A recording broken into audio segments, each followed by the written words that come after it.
പാർലമെന്റിലെ മലമറിക്കും എന്ന് പറഞ്ഞു. ഇവിടുത്തെ വലതുപക്ഷ മാധ്യമങ്ങൾ പ്രചരിപ്പിച്ചു.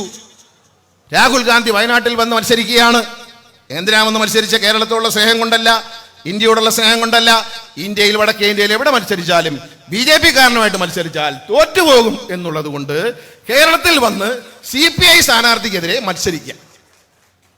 കേരളത്തിൽ വന്ന് മുസ്ലിം ലീഗിന് ഏറ്റവും അധികം വോട്ട് ഉള്ള, മുസ്ലിം ലീഗിന്റെ വോട്ട് ബാങ്കായ വയനാടിൽ 3 നിയോജകമണ്ഡലം മാത്രമേ വയനാട്ടിലുള്ളൂ, ബാക്കി മുഴുവൻ മലപ്പുറത്താണ് കിടക്കുന്നത്.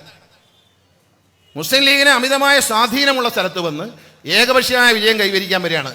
ഷുവർ ജയിക്കണം. എന്നാൽ അതേസമയം അദ്ദേഹം അമേഠിയിൽ മത്സരിച്ചു, തോറ്റല്ലോ. ഇപ്പൊ അമേഠിയിലും റായ്ബറേലിയിലും ഇന്ദിരാഗാന്ധിയും സഞ്ജയ് ഗാന്ധിയും രാജീവ് ഗാന്ധിയും രാഹുൽ ഗാന്ധിയും സോണിയാഗാന്ധിയും മത്സരിച്ച 2 സീറ്റിൽ ആരെ മത്സരിപ്പിക്കണമെന്ന് അറിയാത്ത ഒരു പാർട്ടിയായി കോൺഗ്രസ് ഇന്ത്യയിൽ അധപ്പതിച്ചു എന്ന് നമ്മൾ മനസ്സിലാക്കണം. ആര് മത്സരിക്കണം? ഇപ്പൊ കൊല്ലത്ത് ആര് മത്സരിക്കണം എന്ന് LDF ആലോചിച്ചപ്പോൾ ജില്ലാ കമ്മിറ്റി പറഞ്ഞു മുകേഷ് മത്സരിക്കട്ടെ. മുകേഷ് സ്ഥാനാർത്ഥിയായി. മുകേഷ് ആർക്കെതിരെയാണ് മത്സരിക്കുന്നത്? നരേന്ദ്രമോദിയുടെ ശ്രീരാമനോട് ഹനുമാൻ എത്ര ഭക്തിയുണ്ടോ നരേന്ദ്രമോദിയോട് അത്രയും തന്നെ ഭക്തിയുള്ള ഒരാളുമായിട്ടാണ് മത്സരിക്കുന്നത്. നരേന്ദ്രമോദി കാപ്പ് കുടിക്കാൻ വിളിച്ചവൻ പോയതിനെ കുറിച്ചൊന്നും ഞാൻ പറയുന്നില്ല. പക്ഷെ നരേന്ദ്രമോദിയെ ദൈവത്തെ പോലെ ഹൃദയത്തിൽ സൂക്ഷിക്കുന്ന ഇവിടുത്തെ UDF സ്ഥാനാർത്ഥി, നിങ്ങൾക്ക് സംശയിക്കേണ്ട, ഒറ്റയ്ക്കൊന്ന് ഒളിഞ്ഞു കേട്ടാൽ അയാളെ വീട്ടിലൊന്ന് കയറി നോക്കിയാൽ പൂജാമുറിയിൽ ചിലപ്പോൾ നരേന്ദ്രമോദിയുടെ പടം കണ്ടേക്കുമെന്നാണ് എനിക്ക് തോന്നുന്നത്.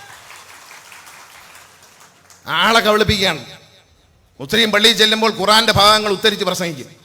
ഈ പാവത്തിനതൊന്നും അറിയത്തില്ല, കാരണം അഭിനയം അറിയത്തില്ല. സുരേഷ് ഗോപി ചെയ്യുന്ന കണക്ക് നിസ്കരിക്കുന്നതിന് മുമ്പ് ചെയ്യുന്ന എല്ലാ ചടങ്ങുകളും ചോദിച്ചു മനസ്സിലാക്കി. ഇന്നലെ എൻ്റെ പേടി അതായിരുന്നു, സുരേഷ് ഗോപി കയറി നിസ്കരിച്ച് കളയുമെന്ന് പേടിച്ചു. പള്ളിക്കകത്ത് കയറി നിസ്കരിച്ച് കളയുമെന്ന് ചെയ്യണം. പിന്നെ അഭിനയം ഭയങ്കരമാണ്. കാരണം നോമ്പ് കഞ്ചി ജീവിതത്തിൽ ആദ്യമായിട്ട് കാണുന്ന കണക്ക് തള്ളവരിലിട്ട് നക്കിത്തിൻ കള്ളത്തരം. ഇതൊക്കെ കേരളത്തിൽ പണ്ട് കണ്ടതല്ലേ? യൂത്ത് കോൺഗ്രസ്സുകാരന്മാർ കോളേജ് ഇലക്ഷനിൽ കാണിച്ച അതേ നാടകങ്ങളല്ലേ നമ്മൾ ഈ കണ്ടുകൊണ്ടിരിക്കുന്നത്? യൂത്ത് കോൺഗ്രസ്സുകാർ കോളേജ് ഇലക്ഷനിൽ നടക്കുന്ന വേലയുണ്ട്, കാലി തൊട്ട് വീഴുക, അമന്ന് വീഴുക.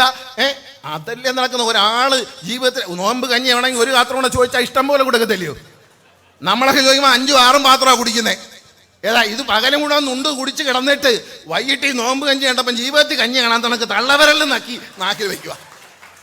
ഈ നാടകം ആളുകളെ കബളിപ്പിക്കാനുള്ള നാടകം. സ്വർണ്ണ കിരീടമായിട്ട് പോവുകയാണ്. ഇവിടുന്ന് തിരുവനന്തപുരത്ത് നിന്നാണ് പോകുന്നത്. കേരളത്തിലെ ഏറ്റവും പ്രശസ്തമായ മാതാവിൻ്റെ പള്ളി തിരുവനന്തപുരത്ത് വെട്ടുകാട്. അത് കഴിഞ്ഞാൽ കൊല്ലത്തുകാരനല്ലയോ എന്ന് വിചാരിച്ചു നോക്കിയാൽ വേളാങ്കണ്ണി പള്ളി കൊല്ലത്ത്. ഏറ്റവും ഈ പ്രദേശത്ത് എല്ലാവരും പോകുന്ന വേളാങ്കണ്ണി പള്ളി കൊല്ലത്ത്. ആലപ്പുഴയ്ക്ക് എന്നാൽ പിന്നെ മാതാവിൻ്റെ പള്ളി ഇവിടെ അതിരിങ്കൽ പള്ളി, അവിടെയും കയറിയില്ല.